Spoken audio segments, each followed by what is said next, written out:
Salut à tous, j'espère que vous allez bien et que tout se passe bien pour vous. Je reviens aujourd'hui avec une recette sucrée, une recette d'un dessert cette fois-ci, qui est très facile et rapide à faire comme d'habitude. J'essaye toujours de vous proposer des recettes qui sont très faciles et rapides à réaliser. Regardez-moi cette texture, franchement elle est vraiment délicieuse cette crème. Très facile avec 3 ingrédients seulement. La décoration reste facultative, vous n'êtes pas obligé de faire la même chose que moi.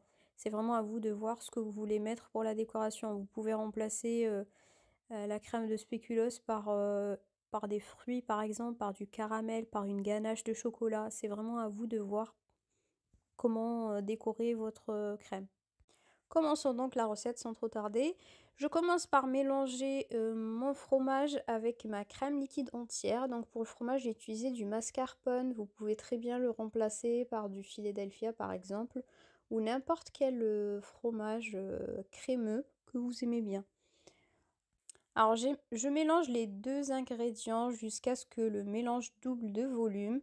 Donc le temps que vous allez passer à fouetter votre fromage avec votre crème va dépendre de la texture que vous voulez avoir.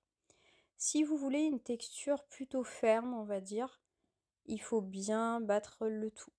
Si vous voulez une texture qui est plutôt plus légère, on va dire, pas trop ferme, comme celle que je vous ai montrée en début de vidéo, là, vous allez juste mélanger le temps, ou fouetter plutôt le temps que votre mélange double de volume. Il faut compter à peu près 3-4 minutes en fonction de la vitesse que vous allez utiliser.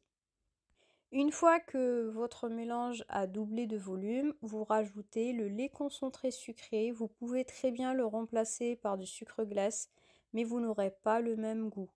Alors le lait concentré sucré va vraiment apporter, on va dire, un plus au goût de la crème que vous allez avoir à la fin. Mais il n'est pas indispensable. Le reste, c'est du classique. Vous dressez votre crème dans des verrines. C'est vraiment à vous de voir quel type de verrine utiliser. Vous pouvez aussi utiliser cette crème pour faire une sorte de gâteau sans cuisson avec des biscuits que vous trempez dans du lait. Donc vous prenez n'importe quel biscuit. Vous pouvez utiliser des spéculoos par exemple, mais vous pouvez aussi utiliser des petits beurres. Donc vous les trempez dans du lait froid. Vous mettez une première couche de biscuit, une couche de crème, ensuite une couche de biscuit, ensuite une couche de crème. C'est vraiment à vous de décider combien de couches vous voulez en faire, mais 2 en général, c'est déjà pas mal. Après, la dernière étape, vous mettez, en surface, on va dire, pour la décoration, vous mettez, comme les verrines, exactement la même chose, la pâte à tartiner spéculoos ou bien une ganache de chocolat. Et là, vous avez un dessert prêt en 5 minutes au chrono qui est délicieux et qui est juste parfait. Avec une texture légère et crémeuse à la fois qui fera vraiment le bonheur des grands et des petits.